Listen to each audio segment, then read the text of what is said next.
ఒక్క కప్పు మరుగుతున్న వాటర్లో ఒక్క కప్పు వరకు పిండిని వేసి చూడండి. అప్పటికప్పుడే రుమాలి పరాటాని అందరికీ నచ్చే విధంగా ప్రిపేర్ చేసుకోవచ్చు ఇంట్లోనే. ప్రాసెస్ చూసేద్దాం వచ్చేయండి. ముందుగా స్టవ్ పైకి ఒక గిన్నె నుంచేసి ఒక్క కప్పు వరకు వాటర్ వేసుకోవాలి.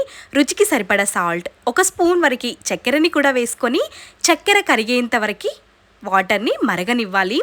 వాటర్ మరుగుతున్నప్పుడు స్టవ్ ఆఫ్ చేసుకొని పక్కనుంచుకోవాలి. మిక్సింగ్ బౌల్ తీసుకొని ఇందులోకి మరుగుతున్న వాటర్ని వేసేసుకోవాలి. ఒక్కసారి మొత్తం మిక్స్ చేసుకొని, నేను ఇక్కడ వాటర్ చిన్న కప్పుతో తీసుకున్నాను కాబట్టి ఒక పెద్ద కప్పుతో పిండి తీసుకుంటున్నాను. గోధుమ పిండి కానీ మైదా పిండితో కానీ ఈ రెసిపీని మనం ప్రిపేర్ చేసుకోవచ్చు. మైదా పిండి హెల్దీ కాదు కాబట్టి గోధుమ పిండితో కూడా ఈజీగా ప్రిపేర్ చేసుకోవచ్చు. నేను వీడియోలో మంచిగా కనిపించడం కోసం మాత్రమే మైదాని వాడుతున్నాను. ఇక్కడ ఎక్కువ శాతం మా ఇంట్లో అయితే మైదాని నేను వాడను. వాటర్ వేడిగా ఉంటాయి కాబట్టి చేయి కాలుతుంది. ముందుగా స్పూన్తో కలిపేసుకొని తర్వాత చేతితో కలుపుకోవాలి. పిండి చాలా సాఫ్ట్గా ఉండాలి. ఇంకొంచెం లూజ్గా అనిపించింది నాకు. ఒక 2 స్పూన్ల వరకు పిండిని వేసుకున్నాను.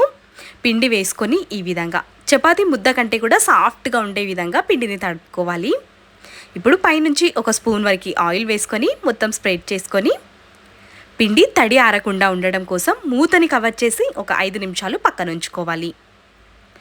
ఒక చిన్న గిన్నె తీసుకొని 2 స్పూన్ల వరకు మైదా పిండిని తీసుకొని అదే స్పూన్తో 2 స్పూన్ల వరకు ఆయిల్ వేసుకొని ఈ పిండిని బాగా కలుపుకున్నామంటే క్రీమీ టెక్స్చర్ అనేది వస్తుంది. బయట రుమాలి పరాటాలు ఇదే విధంగా ప్రిపేర్ చేస్తారు కాబట్టి అంత సాఫ్ట్గా మెత్తగా పొరలు పొరలుగా ఉంటాయి.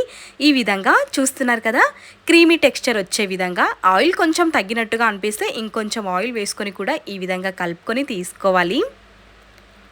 ఈ లిక్విడ్ని పక్కనుంచేసి పిండి కూడా మంచిగా సెట్ అయిపోయింది. పిండిని ఇంకొద్దిసేపటి వరకు మర్దన చేసుకోవాలి.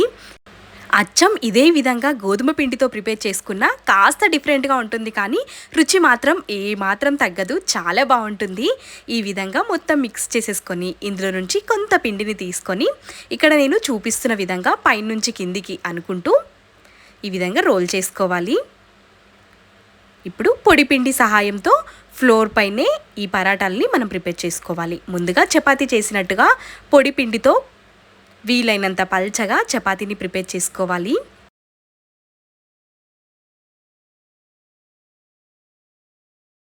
దీనిపైన మనం ప్రిపేర్ చేసుకున్న పిండితో లిక్విడ్ ఉంది కదా, ఆ లిక్విడ్ని దీనిపైకి పెట్టేసుకోవాలి. ఒక 2 స్పూన్ల వరకు ఒక చపాతీ పైన పెట్టుకుంటే సరిపోతుంది. ఈ విధంగా చేత్తో మొత్తం స్ప్రెడ్ చేసుకోవాలి చపాతీకి అంటే విధంగా. ఈ విధంగా మధ్యలో మనం ఈ లిక్విడ్ని పెట్టడం వల్ల పొరలు పొరలుగా అతుక్కోకుండా పర్ఫెక్ట్గా వస్తాయి పరాటాలు. మొత్తం అప్లై చేసేసుకొని ఇక్కడ నేను ఫోల్డ్ చేస్తున్న విధంగానే మీరు కూడా ఫోల్డ్ చేసుకొని తీసుకోండి.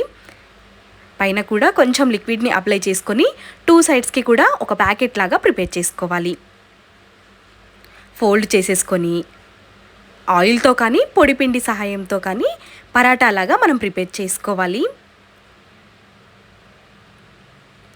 చాలా ఈజీగా ప్రిపేర్ చేసుకోవచ్చు. తక్కువ సమయంలోనే మంచి రెసిపీ ఇది. మైదాతో కాకుండా గోధుమ పిండితో ప్రిపేర్ చేసుకుంటే హెల్తీగా టేస్టీగా 1కి 4 లాగించేస్తారు పిల్లలు.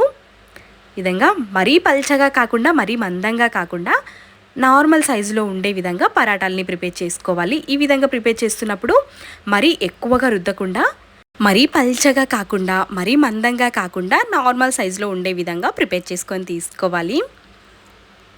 స్టవ్ పైకి పెనం ముంచేసి పెనం వేడిగా అయిన తర్వాత ఒక స్పూన్ వరకు ఆయిల్ వేసుకొని పెనం మొత్తం స్ప్రెడ్ చేసుకొని మనం ప్రిపేర్ చేసుకున్న పరాటాని వేసేసి 2 సైడ్స్ మంచిగా కాల్చుకోవాలి. కావాలి అనుకుంటే పైనుంచి ఇంకొక స్పూన్ వరకు బటర్ కానీ ఆయిల్ కానీ వేసుకొని మంచిగా కాల్చుకొని తీసుకున్నామంటే చాలా రుచిగా ఉంటుంది. ఈ విధంగా కాల్చుకుంటుంటేనే అర్థమైపోతుంది పూరీలు పొంగినట్టుగా పర్ఫెక్ట్గా పొంగుతూ వస్తాయి ఈ పరాటాలు.